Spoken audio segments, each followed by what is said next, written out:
I'd like to humbly invite you to join me as I make a consecration to Jesus through Mary, beginning on the 9th of January and ending on the 11th of February, which we know as the Feast of Our Lady of Lourdes. I think there's something special this year in a feast where we honour our Blessed Mother under a title often associated with her healing grace. How much this year of pandemic has shown that our poor world needs so much healing, not just from the virus, of course, but also from a sort of spiritual sickness that's gradually taken hold of our world over the past decades or so. Pope Francis explained it well in his extraordinary Urbi et Orbi in March. He said the storm of the pandemic has exposed our vulnerability, uncovered those false and superfluous certainties around which we constructed our daily schedules and our projects, our habits and even our priorities. We allowed to become dull and feeble, the very things that nourish, sustain and strengthen our lives and our communities. The pandemic laid bare all our pre-packaged ideas, he said, and our forgetfulness of what nourishes our people's souls. All those attempts to anaesthetise us with ways of thinking and acting that supposedly save us.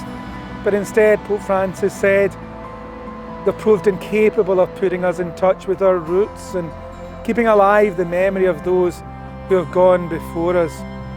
Well, I want to share with you that when I was just a baby, days old, my mum consecrated me to Our Lady.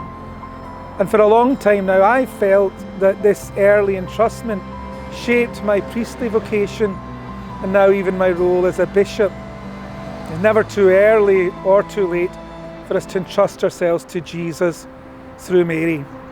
So as a simple shepherd of the church, I want to invite you to come on this 33-day consecration journey with me.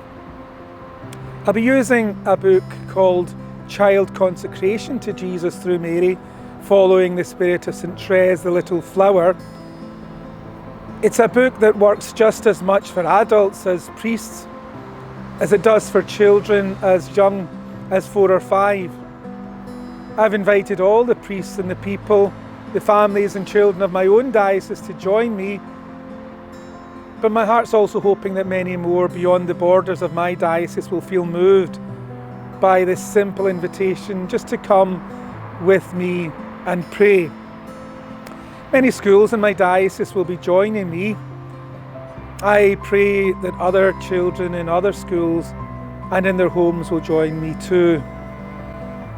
There's more information about the book and about the consecration journey at childconsecration.com.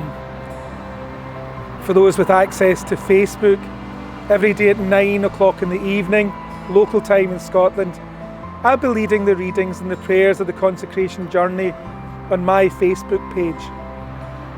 The book we're using presents the consecration through the lens of St. Therese, of simplicity and confidence and trust in God, so that we can approach God in Therese's childlike way. If you don't have access to Facebook, the prayers of consecration are on the website, again childconsecration.com, and the start date is January the 9th, 2021. Thank you, and please know that I will be praying for you as we make this journey together.